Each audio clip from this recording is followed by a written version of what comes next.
میرے عزیزو کیوں جانتے ہیں یہ میرے آقا کے علم غیب پر کیوں اس طرح کی باتیں کرتے ہیں؟ اب آیت کا کیا مطلب ہے؟ آیت میں جو انکار ہے اور حدیث میں بھی ہے، حضور نے فرمایا 5 چیزوں کا علم کسی کو نہیں، یہاں یہی جواب میں دوں گا، اے میرے عزیز اللہ نے یہ سچ فرمایا کہ یہ 5 چیزوں کا علم اللہ ہی کے پاس ہے، لیکن پوری آیت میں اللہ نے یہ کہیں نہیں فرمایا یہ میں کسی کو دوں گا بھی نہیں۔ اللہ نے فرمایا یہ 5 چیزوں کا علم میں کسی کو دیتا بھی نہیں، بلکہ اللہ جسے چاہے ان 5 چیزوں سے خبردار کرے۔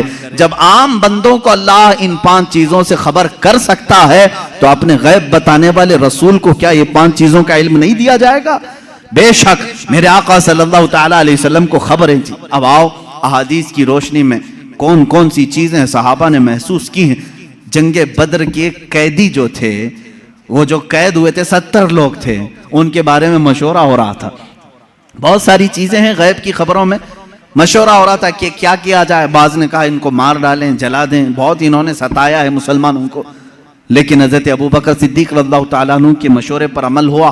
انہوں نے کہا ان سے فدیہ لے کر کے چھوڑ دیا جائے۔ حضور پاک صلی اللہ تعالیٰ علیہ وسلم ہر ایک قیدی کو باری باری بلا رہے تھے کہ تمہارے پاس جو ہے وہ لے آؤ، مال دو اور آزاد ہو جاؤ، کیونکہ انہوں نے تلوار اٹھائی تھی، تلوار اٹھانے کا یہ جرم ہے، اب آزاد ہو۔ دوسری قومیں تو چھوڑتی نہیں، تلوار اٹھانے والے کو مار دیا جاتا ہے یا جیل میں ڈالا جاتا ہے۔ یہ میرے آقا کا رحم تھا کہ فدیہ دے کر کے انہیں چھوڑا جا رہا تھا، اس لیے کہ یہ بعد میں پھر دائرہ اسلام میں آئیں گے، چھوڑا جا رہا تھا۔ انہی قیدیوں میں حضور کے چچا عباس بھی تھے، وہ ایمان لائے ہوئے نہیں تھے، کافروں کی طرف سے لڑنے کے لیے آئے تھے۔ عباس وہ بھی قیدیوں میں تھے، چچا ہیں۔ حضور صلی اللہ تعالیٰ علیہ وسلم کے پاس پہنچے، کہا اے چچا آپ تو ان کے دشمنوں کے ساتھ آئے تھے، فدیہ دو اور آزاد ہو جاؤ۔ کہا میرے پاس کچھ بھی نہیں ہے، میرے پاس کچھ بھی نہیں ہے، مال کچھ بھی نہیں ہے۔ حضور پاک صلی اللہ تعالیٰ علیہ وسلم نے کیا فرمایا جانتے ہیں؟ کہتے ہیں چچا جب مکہ سے نکلے تھے اپنی بیوی ام الفضل کو ایک گٹھری آپ نے سکوں کی دی تھی، فلاں جگہ چھپانے کے لیے کہا تھا، وہ گٹھری منگوائیں اور فدیہ دیں اور آزاد ہو جائیں۔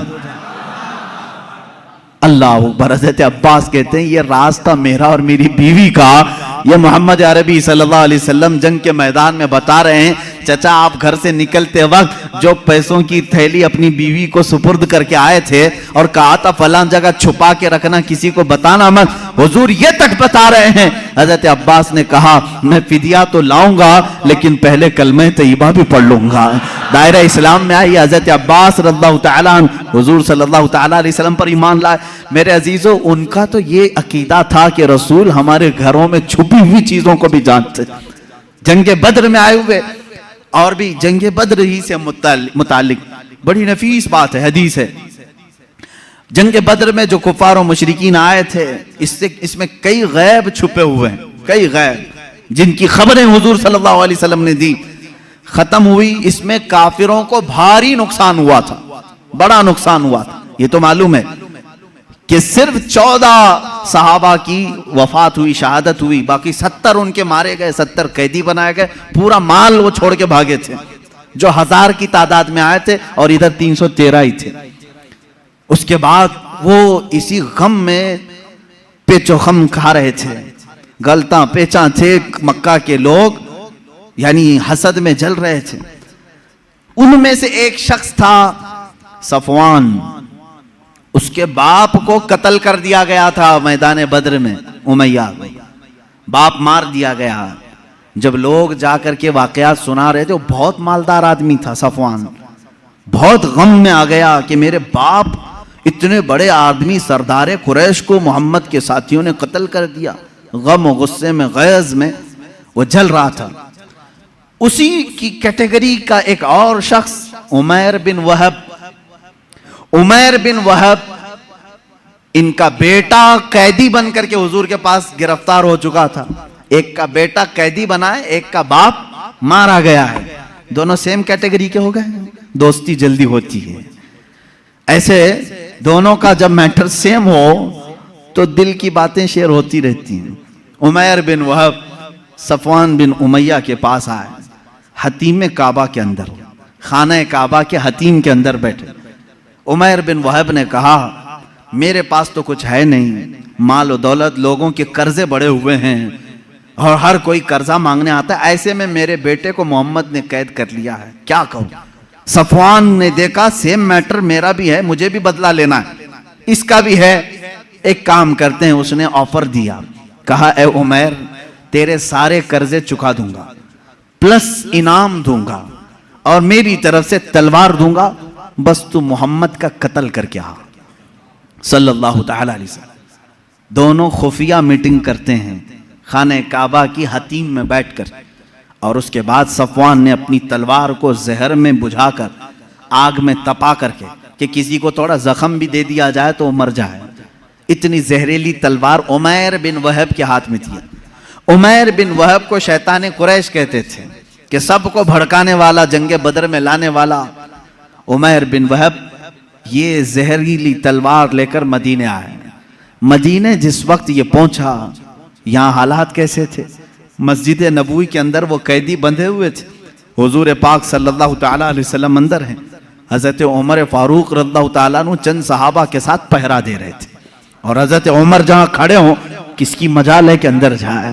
جب وہ قریب آیا، ابھی قریب آ رہا تھا عمیر بن وہب، حضرت عمر بالکل چونک گئے اور اس کے بعد اپنے ساتھیوں سے کہا خذو ھذا الکلب، پکڑو اس کتے کو، یہ آیا کیوں ہے مدینہ؟ یہ بدر میں دشمن بن کر کے آیا تھا، یہ الفاظ ہیں حدیث پاک میں، کہا اس کتے کو پکڑو جو پورے لوگوں کو بھڑکا کر کے بدر میں لے آیا تھا، اور جھپٹ پڑے اس پر اور اس کے گلے میں رومال ڈال کر کے اس کو پھندا بنا لیا۔ کہا کیوں آیا ہے؟ کہا نہیں بس بیٹے سے ملنے آیا تھا، بیٹے سے ملنے آیا تھا، میرا بیٹا قیدی ہوا ہے تمہارے ہاں، دیکھوں تو کچھ حال چال پوچھ لوں اس لیے آیا ہوں۔ تو حضرت عمر نے کہا اس کو پکڑے رہو، پہلے میں اجازت تو لے لوں رسول پاک سے۔ اندر گئے، کہا یا رسول اللہ صلی اللہ تعالیٰ علیہ وسلم، عمیر بن وہب آیا ہے، قریش کا وہ بھڑکانے والا آدمی جو جنگ بدر میں سارے لوگوں کو اکسا رہا تھا، اور مجھے لگتا ہے اس کی نیت صحیح نہیں ہے۔ کون کہہ رہا ہے؟ عمر ابن خطاب رضی اللہ تعالیٰ عنہ۔ حضور کے جو محب تھے وہ بھی لوگوں کی نظریں دیکھ کر پہچانتے تھے، کہتے ہیں مجھے اس کی نیت صحیح نہیں لگ رہی ہے۔ حضور پاک صلی اللہ علیہ وسلم نے فرمایا اس کو اندر تو لے آؤ، میں بھی پوچھوں کہ کس لیے آیا ہے۔ حضرت عمر اسی طرح پھندا ڈال کر کے اندر لے آئے۔ رسول کریم صلی اللہ تعالیٰ علیہ وسلم نے بات کرنا چاہی، اس کے حلق میں اٹک رہا تھا، حضرت عمر سے کہا چھوڑ دو اس کو، بات کرنے دو۔ تلوار بھی ہے عمیر بن وہب کے پاس، زہریلی تلوار جو لٹکی ہوئی ہے۔ رسول کریم صلی اللہ تعالیٰ علیہ وسلم کے اوپر کبھی کسی کا رعب طاری نہیں ہوا، کبھی حضور پاک کے جسم اقدس پر کسی کا رعب طاری نہیں ہوا۔ نہایت ہی سنجیدگی کے ساتھ اللہ کے نبی صلی اللہ تعالیٰ علیہ وسلم نے پوچھا اے عمیر کیوں آنا ہوا مدینے؟ اس نے کہا بیٹے کی خیر خیریت کے لیے آیا ہوں، میرا بیٹا قیدی بن کر کے آپ کے ہاں آیا ہے۔ حضور نے فرمایا نہیں، یہ مقصد نہیں ہوگا تیرا، یہ مقصد تو نہیں ہوگا، سچ سچ بتا۔ کہا نہیں، بیٹے کی خبر لینے کے لیے ہی تو آیا ہوں۔ حضور نے فرمایا بیٹے کی خیریت پوچھنے کے لیے تلوار لے کے کیوں آئے ہو؟ تلوار کی کیا ضرورت ہے؟ اس نے تلوار نیچے پھینک دیا اور کہا ان تلواروں کا کیا؟ جنگ بدر میں تو آپ نے دیکھا ہمارے پاس تلواریں تھی پھر بھی ہم کامیاب نہیں ہوئے، ان تلواروں کا کیا لینا؟ وہ باتیں بنا رہا تھا جیسے سامنے والے کو یوں سمجھا ہو کہ نہیں جانتا ہے۔ وہ تلوار نیچے رکھ کر کے کہہ رہا ہے تلوار سے کیا ہونا جانا ہے، کچھ تو نہیں ہوگا۔ حضور پاک صلی اللہ تعالیٰ علیہ وسلم جلال میں کہا عمیر بن وہب چپ ہو جاؤ، وہ بات بتاؤ جو مکہ کے حتیم میں بیٹھ کر صفوان کے ساتھ تم کر کے آئے ہو، حتیم کعبہ کے اندر بیٹھ کر کے تم نے جو صفوان کے ساتھ ڈیلنگ کی ہے، معاہدہ کیا، وہ بات بتاؤ۔ یہ رسول پاک صلی اللہ علیہ وسلم نے جیسی کہا، عمیر بن وہب کہتا ہے میرے بدن میں راشا طاری ہو گیا، کپ کپی طاری ہو گئی، اس لیے کہ یہ بات میرے اور صفوان کے درمیان راز تھی، مکہ میں تیسرا کوئی نہیں جانتا تھا، مدینے میں بیٹھا ہوا تاجدار مدینہ میری خبر دے رہا ہے۔ عمیر بن وہب نے کہا اشہد انک محمدن رسول اللہ، میں گواہی دیتا ہوں کہ آپ اللہ کے سچے رسول ہیں۔ تلوار چھوڑ دی، ایمان لے آئے۔ حضرت عمر نے گلے سے گلے لگا لیا اور اس کے بعد باہر آ کر کے کہتے ہیں صحابہ سے اے لوگوں، پہلے مجھے یہ شخص خنزیر سے زیادہ ناپسند تھا، لیکن ایمان لایا ہے، اب مجھے میرے عزیز بیٹے سے زیادہ محبوب ہے۔ یہ ایمان کی علامت بھی ہے۔ اللہ کے نبی صلی اللہ تعالیٰ علیہ وسلم نے وہ خبر دی جو حتیم کعبہ میں بیٹھ کر کے وہ راز و نیاز سے باتیں کر رہے تھے۔ اس لیے میرے عزیزو، جب آپ اپنے گھر میں تنہائی میں بیٹھ کر کے یاد کریں، اس یقین کے ساتھ یاد کرو کہ میرا نبی سن رہا ہے، میرے آقا کو اس کی خبر ہے۔ اب رہی بات، وہ زندگی میں جانتے تھے، بعد وفات بھی جانتے ہیں۔ یہ بھی دلیل ہمارے پاس۔ پہلے ہم زندگی ہی کی بات کر لیں، ظاہری زندگی کی۔ اللہ کے نبی صلی اللہ تعالیٰ علیہ وسلم کے ساتھ ایک بار نہیں کئی مرتبہ یہ معاملہ آتا ہے۔ جنگ موتا یہ جارڈن کی سرزمین پر ہے، اردن، جس کو عربی میں اردن کہتے ہیں، انگلش میں جارڈن۔ جنگ موتا یہ بڑی خطرناک جنگ ہوئی ہے صحابہ کے ساتھ۔ اس میں رسول کریم صلی اللہ تعالیٰ علیہ وسلم شریک نہیں تھے، مدینہ طیبہ میں تھے چند صحابہ کے ساتھ۔ اس میں صحابہ گئے، حضرت جعفر طیار اللہ تعالیٰ سپہ سالار بن کر کے گئے تھے۔ حضرت جعفر طیار حضور صلی اللہ تعالیٰ علیہ وسلم کے چچیرے بھائی ہیں، حضرت مولا علی کرم اللہ وجہہ الکریم کے سگے بھائی ہیں، جعفر بن ابی طالب۔ یہ سپہ سالار بن کر کے گئے، وہاں پر بازنطینی لوگوں سے سخت ترین مقابلہ تھا۔ مدینے میں میرے آقا صلی اللہ تعالیٰ علیہ وسلم بیٹھے ہوئے ہیں، جنگ موتا ہو رہی ہے۔ آج آپ جا کر کے کیلکولیٹ کر کے دیکھ لینا مدینے سے جارڈن کا فاصلہ کتنا ہے، کافی زیادہ ہوگا۔ وہ ایک الگ کنٹری ہے، آج یہ سعودی عرب الگ کنٹری ہے۔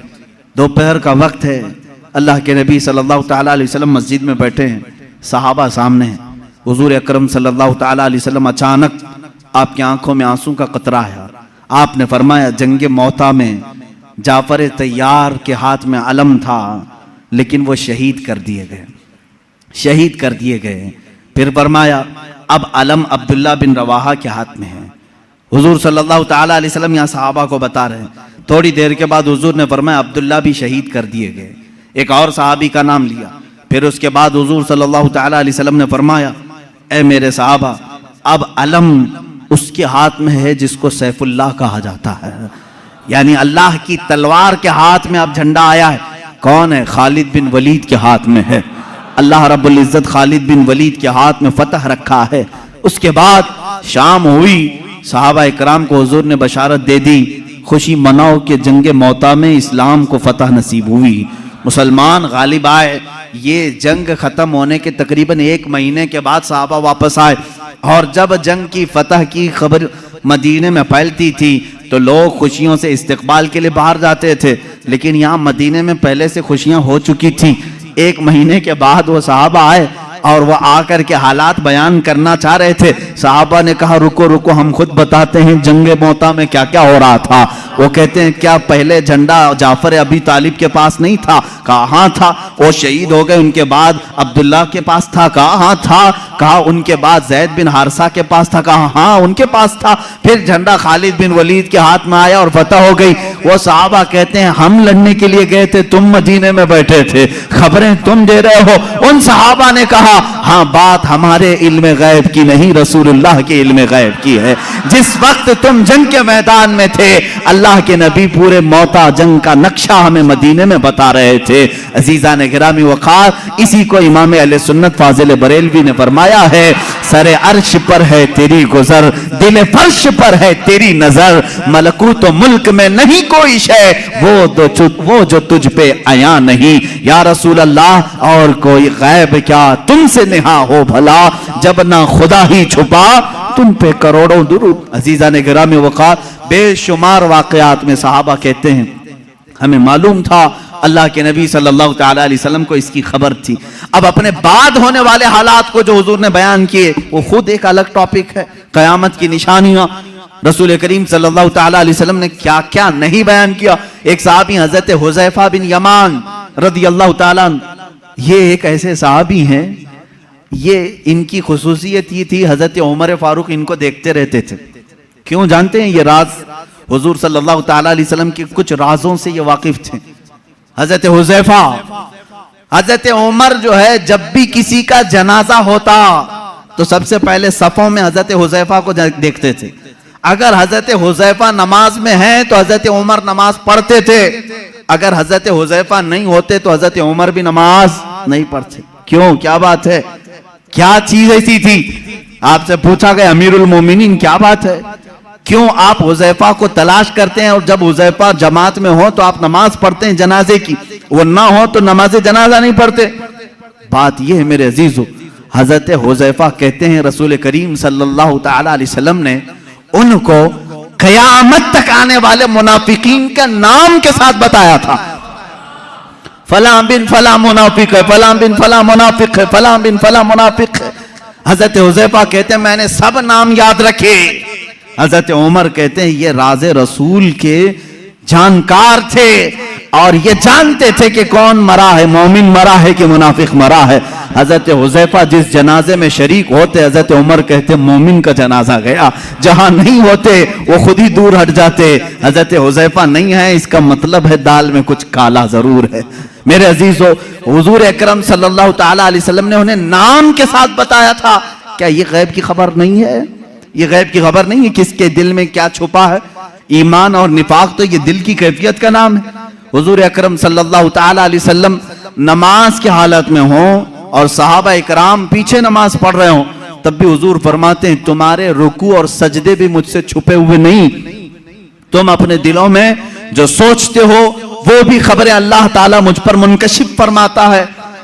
اب حضرت حذیفہ رضی اللہ تعالیٰ عنہ فرماتے ہیں، وہی حدیث سن لیں، حضور اکرم صلی اللہ تعالیٰ علیہ وسلم ایک دن اپنے حجرے سے باہر آئے، ممبر پر کھڑے ہو گئے، فجر کی نماز پڑھا کر ممبر پر کھڑے ہو گئے، خطبہ دیتے رہے۔ حضرت حذیفہ کہتے ہیں ظہر کی اذان ہو گئی، ظہر تک ظہر کی نماز پڑھائی حضور پاک صلی اللہ علیہ وسلم، پھر ممبر پر چڑھے، خطبہ دیتے رہے، عصر ہو گئی، عصر کے بعد پھر خطبہ دیا، مغرب ہو گئی، مغرب کے بعد پھر خطبہ دیا، عشاء ہو گئی۔ اتنا لمبا خطبہ پوری زندگی پاک میں کبھی نہیں تھا۔ حضرت حذیفہ رضی اللہ تعالیٰ عنہ اس حدیث کے راوی میں فرماتے ہیں یہ وہ دن تھا جب میں تنہا نہیں اور بھی صحابہ تھے، اللہ کے نبی صلی اللہ تعالیٰ علیہ وسلم نے اپنی وفات کے بعد سے لے کر قیامت تک آنے والے ہر فتنے کو حضور نے خطبے میں بیان کیا، اور حضرت حذیفہ فرماتے ہیں اتنے فتنے، کون کس فتنے کا بانی ہوگا، کون فاؤنڈر ہوگا، کون کون سی جماعتیں تشکیل پائیں گی، کتنے فرقے بنیں گے، اور فرقے کا فاؤنڈر کون ہوگا اس کے نام کے ساتھ حضرت حذیفہ کہتے ہیں 300 فتنوں کے بانیوں کے نام تو مجھے یاد ہیں، حضور صلی اللہ تعالیٰ علیہ وسلم ممبر پر بیان کر رہے ہیں۔ اور ایک حدیث حضرت ابو ہریرہ سے، حضور صلی اللہ تعالیٰ علیہ وسلم اپنے ہاتھ میں 2 کتابیں لیے ہوئے تھے، پوچھا حضرت ابو ہریرہ نے کیا ہیں؟ حضور نے فرمایا یہ ایک ہے، یہ ایک ہے، اس میں سارے جنتیوں کے نام ہیں، اس میں سارے جہنمیوں کے نام، اس کی بھی خبر اللہ نے رسول پاک کو عطا کی تھی۔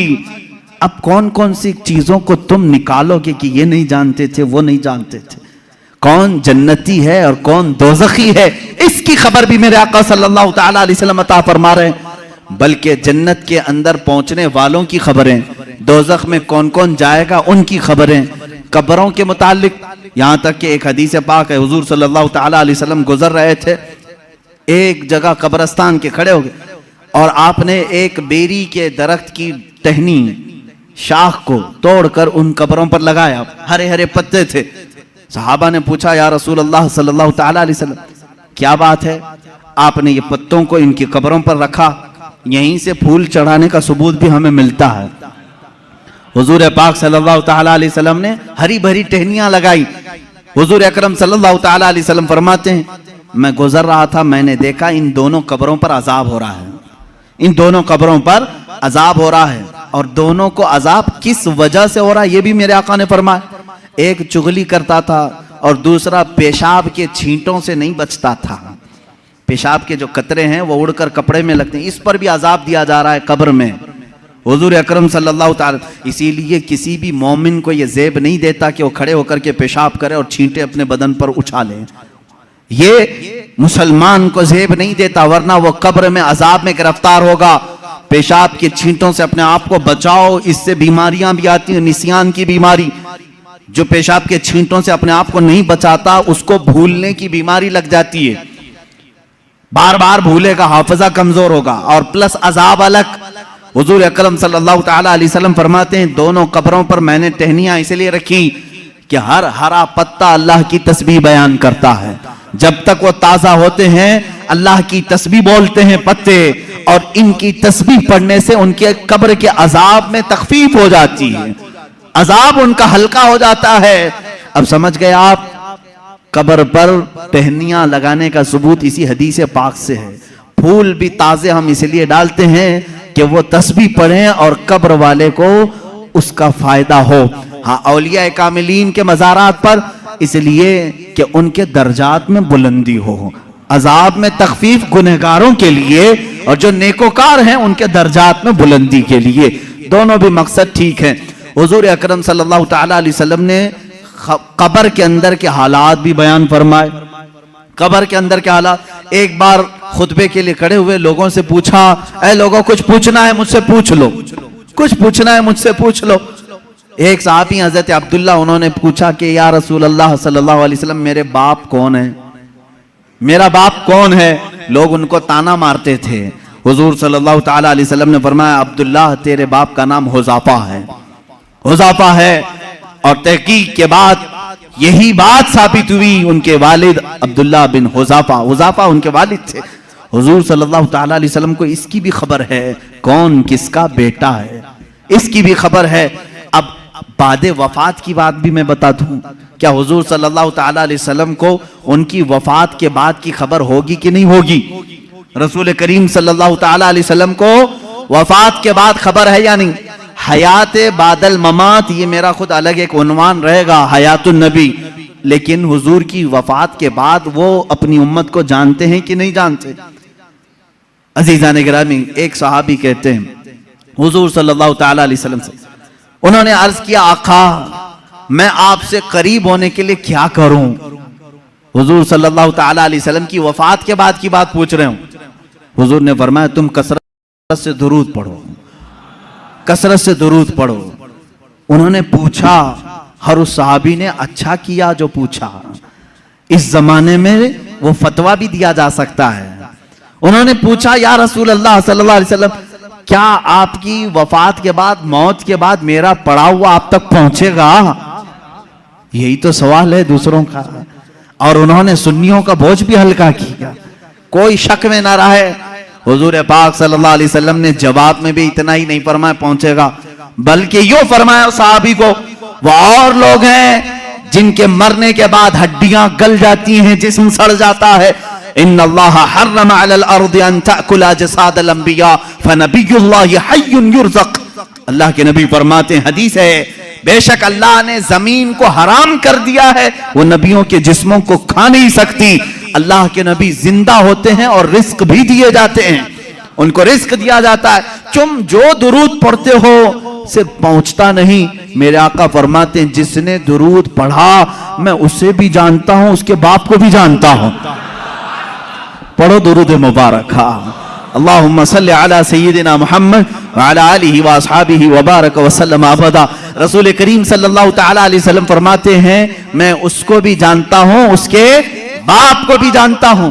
غیب کی خبریں رکھنے والا وہ رسول کبھی یہ نہیں فرمایا کہ مدینے سے بھیجے گا تو جانتا ہوں، مکے سے بھیجے گا تو جانتا ہوں۔ مطلق فرمایا افریقہ سے بھیجے، ہندوستان سے بھیجے، پاکستان سے بھیجے، جہاں سے بھی بھیجے، چاہے اس کے باپ کا نام جیسا بھی ہو، لیکن میرے آقا نے فرمایا میں اس کو بھی جانتا ہوں، اس کے باپ کو بھی جانتا ہوں۔ اے مسلمانوں فخر کرو اس بات پر، قربان جاؤ اس بات پر۔ ایک درود ایسا ہے، ایک عبادت ایسی ہے، جب ہم یہاں پڑھتے ہیں ہمارے باپ کا تذکرہ مدینے میں ہو رہا ہوتا ہے، میرے آقا کی جالیوں کے سامنے ہمارے باپ کا نام تک پہنچ جاتا ہے۔ اس سے بڑی خوش قسمتی تمہاری اور کیا ہو سکتی ہے جب نبی کو فرشتہ جا کر یہ بتا رہا ہو یا رسول اللہ فلاں کا بیٹا فلاں ابھی درود پڑھا ہے اور آپ کی بارگاہ میں پہنچایا جا رہا ہے۔ فرشتے پہنچاتے ہیں۔ بعض وہ ہیں حضور فرماتے ہیں جن کے درود کو میں خود سنتا ہوں، بعض وہ ہیں جن کے درود کو میں خود سنتا ہوں، اور بعض وہ ہیں جن کے درود کو اللہ کے ملائکہ فرشتے مجھ تک پہنچایا کرتے ہیں۔ یہ کب تک پہنچاتے ہیں اس کی بھی کوئی لمٹ نہیں، جب تک قیامت نہ آ جائے رسول پاک ہر امتی کی خبر رکھتے ہیں۔ میرے عزیزو یہ عقیدہ کیوں ضروری ہے اب میں آپ کو بتا دوں۔